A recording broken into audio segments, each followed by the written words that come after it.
Richard Riakporhe, what's going on, bro? What's good? What's good, man? You bless, What was it? Was it yesterday? What's that? Yesterday. Yesterday when the news came out about you and. Yeah.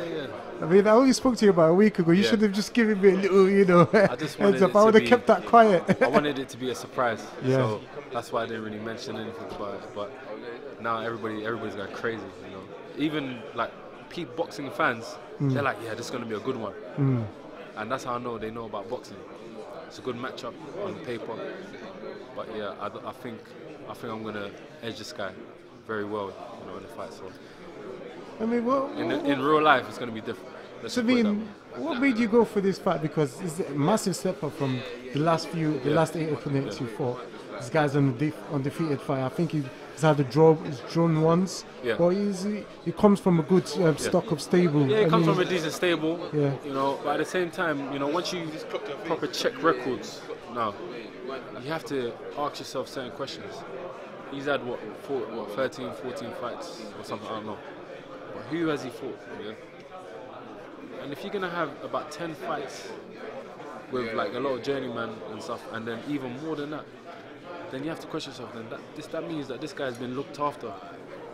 It's plain to see. He's been looked after very well, and they care about him a lot. That's why they don't put him. They don't step him. I had 7 fights, and now I'm fighting for a title.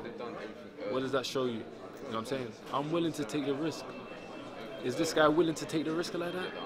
Or would he have taken a risk with 7 fights? It shows there's different levels to boxing. That's what I know, and he's gonna know in that day. There's different levels to boxing. Because in terms of skill, I think I'm better at boxing. I'm stronger than him physically, better IQ. Can't trade with me because he'll probably walk onto a big shot. So trust me, I've got everything on him. Okay. So I mean, we've only just found out a week before, just over a week before the fight. 10 days before. So I'm guessing you've been training hard. How long? Look at me, B. I could see in your face. I could see in your face. But you know, Listen, there's training and there's training. Shannon Briggs would say, "I'm in shape. Look at it." Trust me. So you've been training, yeah? Listen, my body is fatigued. I'm tired. I'm tired now. I want to go to sleep. You know, it's the dream that keeps me up, keeps me going, keeps me coming back, breaking down the body. To rebuild, make it stronger.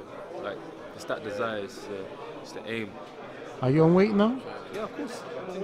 I'm on weight. So you jump on the scales? No, I have no problem with weight, to yeah? be honest. Okay. I used to weigh in lighter in my early fights. It's only till I started coming around with proper people around me, that's when I started to learn more about the game, and people telling me, listen, you're giving why are you giving a lot of weight?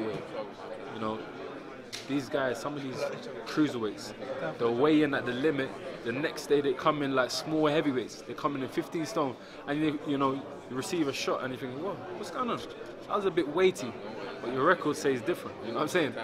But with me, I always had a natural power, so it doesn't matter whether I was 85 up to 90 kg. I'm still, if I hit you, you're going to be in trouble. It's just one of them. It doesn't matter. Heavyweight, cruiserweight, it doesn't matter. If I hit you, you're going to be in trouble. That's it.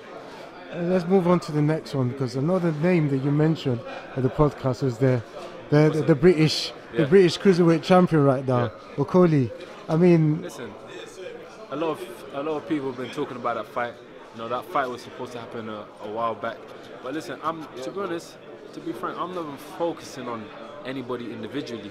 These things are going to come. There's going to be a time when our paths will cross. But I'll just stay in the facts. You know, I'll stay in what I believe. I believe I'll beat him. That's cool. Fights are supposed to happen. They didn't happen. That's it. That's all I'm mentioning. But at the same time, my aim, I'm focusing on becoming a world champion. You know, do you know what that demands? It's different. As I said, there's levels to this. So that's what I'm focusing on. But our paths will cross one day. Because he's ambitious, he's doing his thing as well. I respect it. Come on. I love to see a man, you know, doing his thing. Like, it's inspiring for me. I'm saying, it makes me think, you know what, I'm gonna do my thing as well. But yeah, that's gonna happen, and that's gonna be a treat for the fight fans. Believe me when I tell you, because we're gonna go for it. And I think because of Lawrence's last performance, all this holding and stuff, the refs are gonna be onto it. They're gonna be onto it. They're gonna stop that from round one. So it has to be a rock. It has to be a fight. You know, and you know, I'm ready, mentally, physically. I mean, he's had the tougher fights. Would you have to go through tests before you to have that fight first? Of course.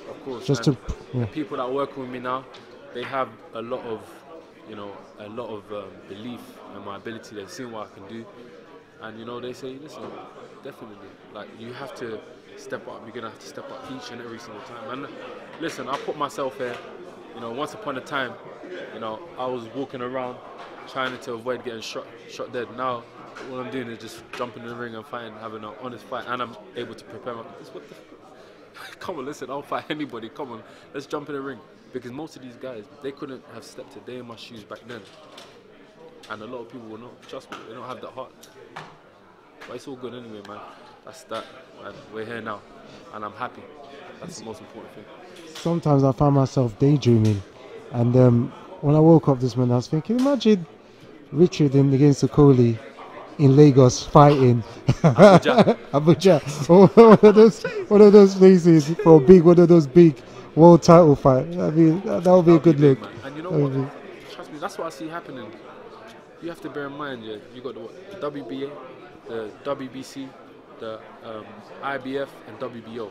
Now, once this fight happens on the 10th next week, I can see the winner leaving it. If Tony Bellew wins, he's going to vacate all the titles, and they're just going to be there.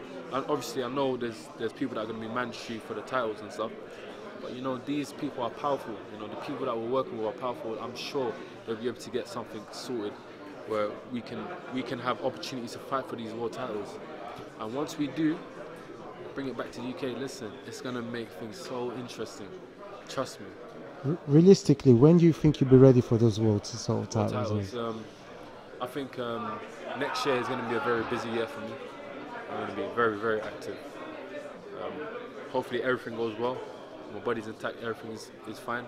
Trust me, that year is going to propel me to, you know, a different level, different league. That's it. It's all about experience, because physically I'm there, mentally I'm there, but it's just the experience in the ring and being able to mix it and finding my style. I'm a 7-fight novice. 7 fight. You know, when I tell people how many fights you have, I had 7 fights. They think baby. You know, think about it in the amateurs, like under 10 fights. It's nobody. You know, there's people that are, you know, they have had so much experience. They know exactly what's going on when they jump in the ring and how to do a certain type of fighting. But you know, that makes it all the more interesting, because it's lovely to see a novice trying to take on an old school veteran and seeing how he does and seeing if he's able to mix it on that level and perform. So, you know, it's exciting. And now, you know, we got, you know, a new name in the mix, Richard Riakporhe. Don't forget about that name, trust me, because see me, I've just dedicated everything to this. I've sacrificed a lot for this. People just see the glitz and glamour now and seeing the attention now. Listen, we've had a mindset, a certain mindset and a certain belief that's bring us here. That's why we're here today. And we need to, if we want to progress further, we have to keep on developing that mindset and keep our eyes focused on the prize.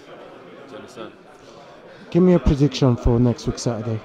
Knockout. Maybe knockout. within 5 rounds. Okay. Yeah. That's my honest opinion. Give me a prediction for why we're here. Pardon? Derek against. Okay, yeah. White. So I believe White will either knock him out or take it on points. Knock him out or take it on points. The reason why I say points is because everybody knows Chisora can take a hell of a lot of punishment. I'm not saying that's good, but that's what it is. He can take big shots with 10-ounce gloves. So it's good. Richard, thanks for your time. All the best for all the best on Saturday, and I'll be tuning in. Thank you. Thank you.